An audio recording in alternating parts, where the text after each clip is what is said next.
अध्याय 10 losing virginity. 28 सितंबर 2007 की बात है। कॉलेज से लात पड़ने के बाद मेरी लाइफ एकदम फ्लॉप पिक्चर हो चुकी थी। गिटार कोने में जंग खा रहा था। मानव और आकाश को भी हमारे कांड के बारे में पता चल गया था।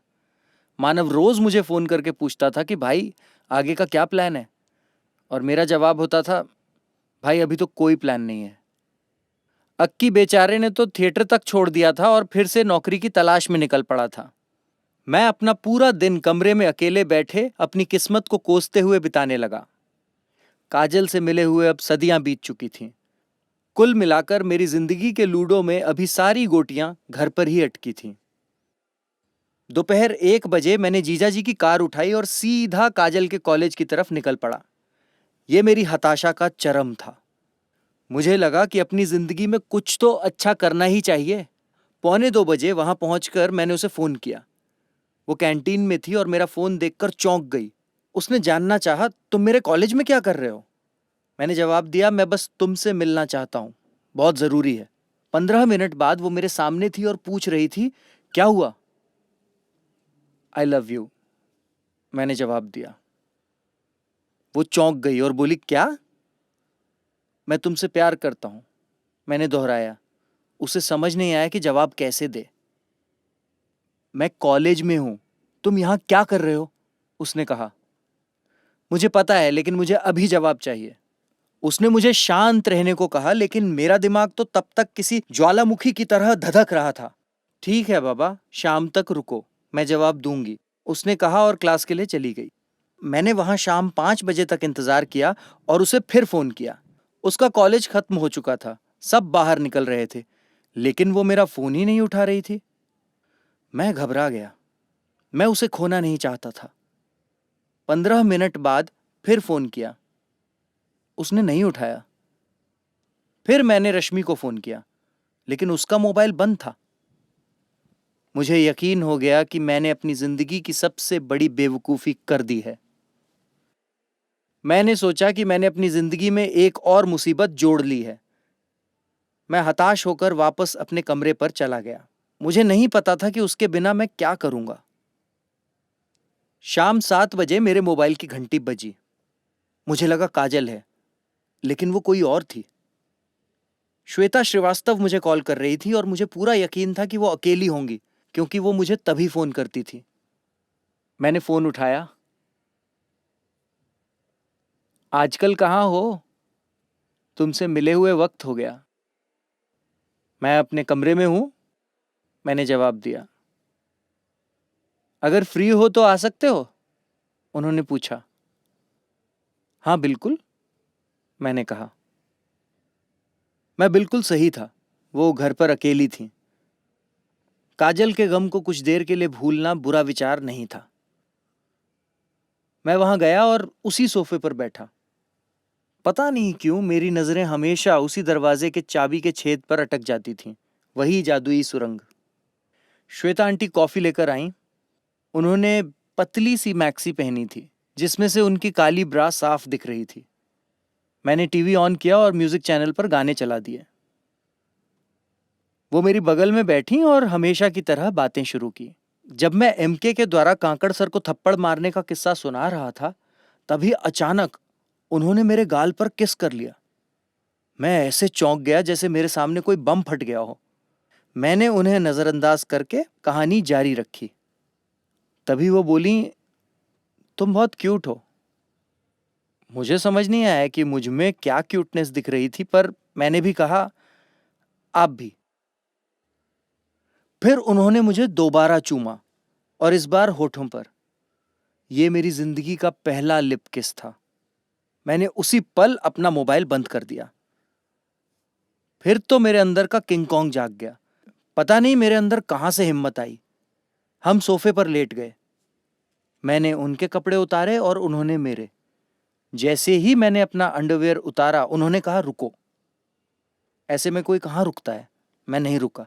उन्होंने फिर से मुझे रुकने को कहा, रुको। मैंने अनसुना कर दिया। अचानक उन्होंने मुझे सोफे से नीचे धकेल दिया और हंसने लगी। मुझे समझ नहीं आ रहा था कि वो क्या कर रही थी। मैं भी हंसने लगा, लेकिन शर्मिंदगी हुई क्योंकि वो मुझे नंगा करके फर्श पर गिरा चुकी थीं। वो मुझे अपने बेडरूम में ले गईं और मुझे कॉन्डम दिया। मैं भी उन्हें अपनी ताकत दिखाना चाहता था, तो मैंने उन्हें बिस्तर पर धकेला और 28 सितंबर को मैंने 1.5 मिनट में अपनी वर्जिनिटी खो दी। मुझे लगता है वो ज़्यादा ही उम्मीद कर रही थी, लेकिन यही मेरी असली ताकत थी। 1 घंटे बाद मैंने अपनी ताकत का फिर से प्रदर्शन दिया। रात 10 बजे तक मैं उनके साथ उन्हीं के बिस्तर पर था। उस जादुई सुरंग की सारी रोशनी मुझ पर बरस रही थी। मैं वहां से जाना नहीं चाहता था, लेकिन उनके पति रात 11 बजे आने वाले थे, इसलिए मुझे मजबूरी में वहां से जाना पड़ा। मैं अपने कमरे में वापस गया तो अक्की वहां नहीं था। मैं इतना थक चुका था कि उसे कॉल करने की हिम्मत नहीं थी। मैंने सिर्फ 1 गिलास पानी पिया और बिस्तर पर लुढ़क कर सो गया। अगली सुबह मैं 10 बजे जागा। अक्की मेरे बगल में सो रहा था। मैं बाथरूम गया और शीशे में खुद को देखकर मुझे पिछली रात की याद आ गई। नहाने के बाद मैंने अपना मोबाइल ऑन किया। मुझे 10 मैसेजेस मिले थे, जिसमें से 7 काजल के, 2 प्यारी श्वेता आंटी के और 1 टेलीमार्केटिंग वालों का था। आई लव यू टू, मुझे काजल का जवाब मैसेज से मिला। उसने मेरा फ़ोन क्यों नहीं उठाया था, इसका जवाब ये था कि उसका मोबाइल साइलेंट पर था। मुझे नहीं पता था कि ये अच्छा था या बुरा, क्योंकि काजल भी मुझसे प्यार करती थी और मैंने अभी अभी एक दूसरी महिला के साथ अपनी वर्जिनिटी खोई थी। ऊपर वाले का दिया कोई कैसे ठुकरा सकता है। श्वेता आंटी ने मुझे मैसेज किया था कि ये एक राज है। मैंने पहले श्वेता आंटी को जवाब दिया कि ये बात गोपनीय रहेगी। फिर मैंने काजल को फ़ोन किया। शनिवार का दिन था और वो अपने हॉस्टल में थी। मैंने उससे 2 घंटे तक बात की। अंत में मैंने आकाश को एक मैसेज भेजा, मिशन अकम्प्लिश्ड। अब मुझे एक लड़की और एक महिला के बीच में संतुलन बनाना था। शाम को मुझे मेरी माँ का फ़ोन आया। उन्होंने मुझसे मेरे कॉलेज, आईएएस एग्ज़ाम और म्यूज़िक क्लासेस के बारे में पूछा। मैं क्या कहता? मैंने गुरुजी से झूठ बोला था कि मैं भोपाल में नहीं हूँ। आईएएस एग्ज़ाम के बारे में मुझे कुछ पता नहीं था और मेरा कॉलेज तो जा चुका था। मैंने अपनी माँ से झूठ बोला कि सब कुछ ठीक है। मेरे पास एक महिला और एक गर्लफ्रेंड थी, लेकिन मैं खुश नहीं था।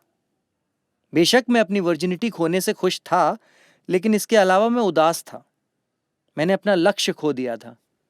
मैं अपनी इस लक्ष्यहीन दुनिया से बाहर निकलना चाहता था, इसलिए मैंने अपने गुरुजी, मेरे मेंटोर से मिलने का प्लान बनाया।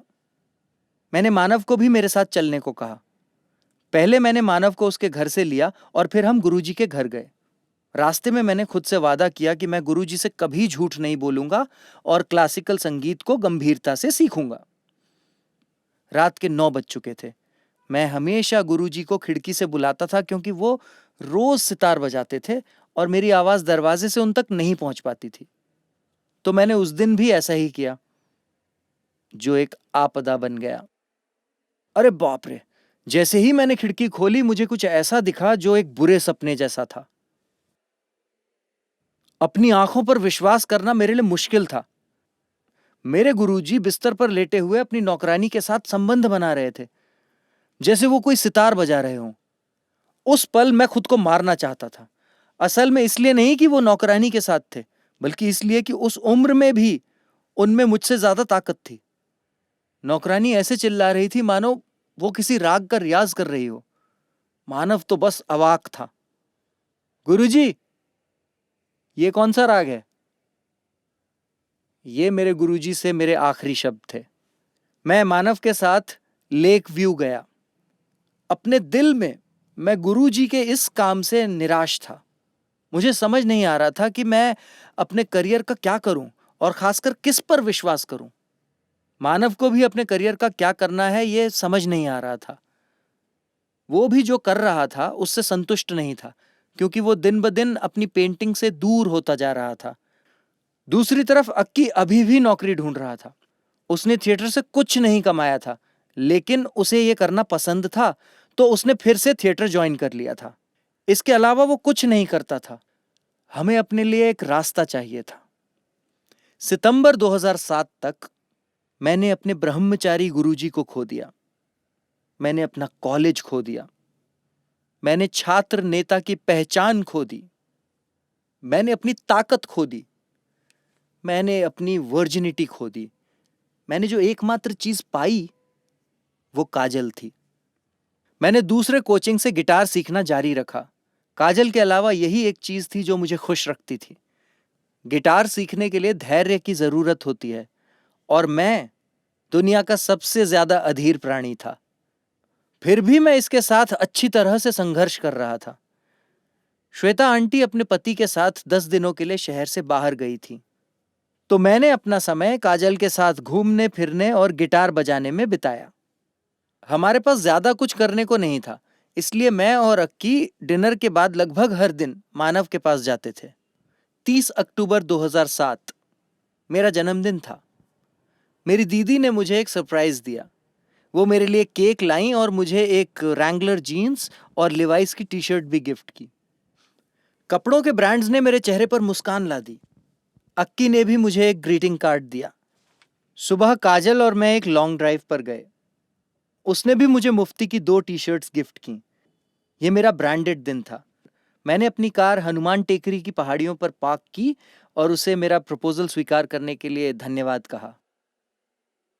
मैं उसकी तरफ बढ़ा और बोला आई लव यू और उसे किस किया। यह मेरी उसे पहली किस थी। मेरा जन्मदिन मेरे लिए बहुत खुशी वाला दिन बन रहा था। उसने भी मुझे किस किया और मुझे अब तक का सबसे अच्छा एहसास दिया, जो कि आज भी मेरे साथ है। अक्की और मानव मुझसे एक पार्टी चाहते थे, जिसका मतलब था कि मुझे काजल को हॉस्टल छोड़ना था, तो मैंने उसे शाम 5 बजे वापस हॉस्टल छोड़ दिया। अक्की पहले ही मानव के कमरे पर चला गया था। मैंने जल्दी से नहाया और कपड़े पहनने के लिए अपने कमरे में गया, लेकिन ओ लाला, श्वेता आंटी मेरे कमरे में बैठी थी। वो मुझे जन्मदिन की बधाई देने आई थी। वो मेरी दीदी की अच्छी दोस्त थी, लेकिन मेरे कमरे में पहले कभी नहीं आई थी। वो एक तोहफा भी लाई थी, लेकिन मेरे लिए तो वो खुद ही एक तोहफा थी।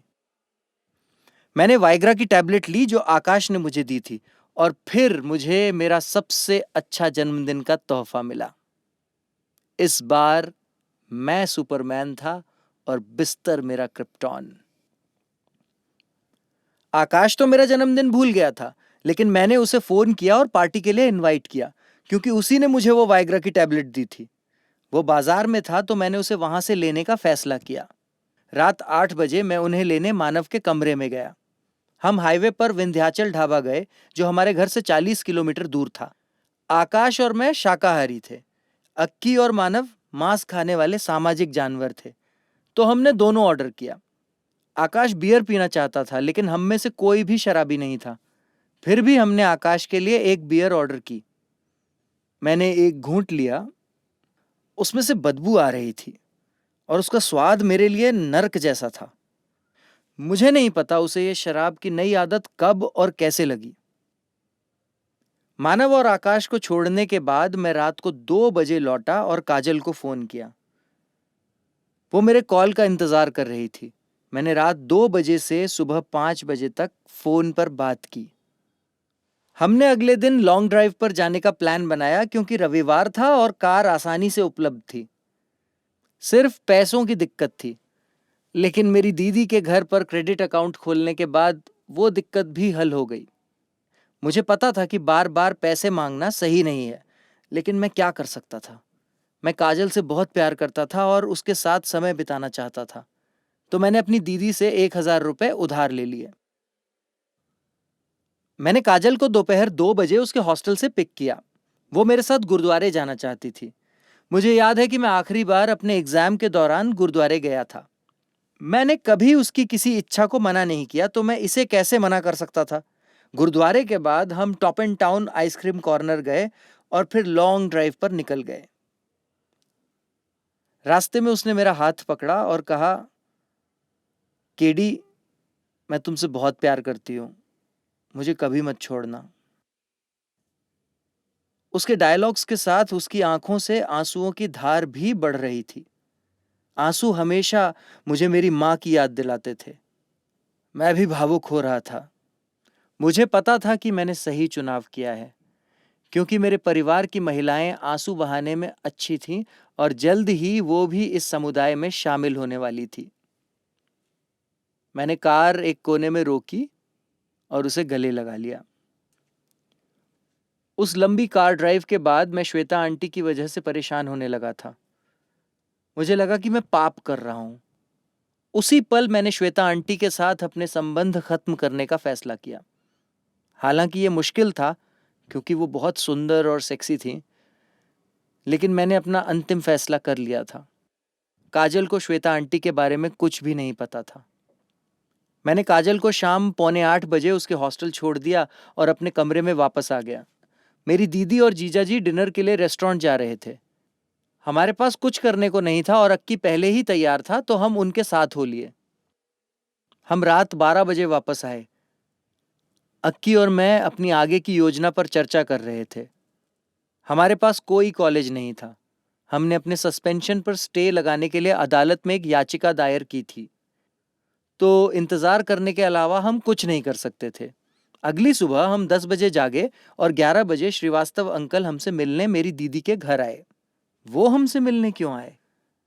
ये नाटकीय लग सकता है, लेकिन उनका तबादला ग्वालियर हो गया था और वो 2 दिन बाद वहां जा रहे थे।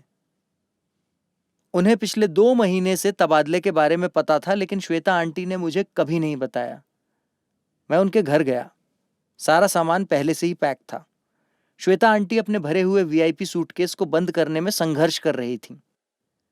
मैं उनके पास गया और सूटकेस के ऊपर बैठकर सूटकेस बंद करने में उनकी मदद की। उन्होंने मुझे किस किया और कहा, कोई सवाल मत पूछना, हम इसके बाद संपर्क में नहीं रहेंगे। तुम एक अच्छे लड़के हो और मैं तुम्हारे उज्जवल भविष्य की कामना करती हूँ। उन्होंने मुझे ये नहीं बताया कि उन्होंने तबादले के बारे में मुझे क्यों नहीं बताया था।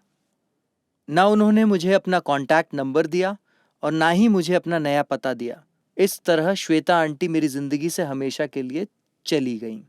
लेकिन मैं अब भी जवाब ढूंढ रहा हूं। हमारी केस हियरिंग की अर्जी कोर्ट ने रद्द कर दी, तो एक बात पक्की थी, हम कभी अपने कॉलेज नहीं लौट सकते थे और हम स्टूडेंट लीडर भी नहीं बनने वाले थे। इसका मतलब था कि हमें कुछ और सोचना होगा। एकमात्र चीज जो बची थी वो थी संगीत।